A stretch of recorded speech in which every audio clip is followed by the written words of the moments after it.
स्थानिक गुन्हे अन्वेषण शाखेच्या पोलिसांनी सोमवारी रात्री उशिरा पुणे-बेंगलोर महामार्गावरील विकासवाडी जवळच्या एका हॉटेलवर छापा कारवाई केली। या कारवाईत IPLमधील मुंबई इंडियन्स आणि लखनौ सुपर जायंट्स यांच्यातील क्रिकेट सामन्यादरम्यान फारुक मुलानी, जितेंद्र घोडके, अजित कोरवी, जॉन्सन फर्नांडिस हे जुगार खेळताना आढळून आले।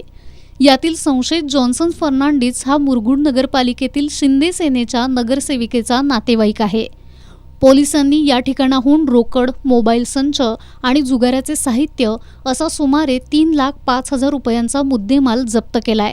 पोलीस निरीक्षक सुशांत चव्हाण यांच्या मार्गदर्शनाखाली सहाय्यक पोलीस निरीक्षक सागर वाघ, अंमलदार अमित सर्जे, प्रवीण पाटील, वैभव पाटील, संजय हुंबे, अशोक पवार, संदीप बेंद्रे, वसंत पिंगळे, संदीप पाटील, सतीश सूर्यवंशी यांनी या कारवाईत सहभाग घेतला।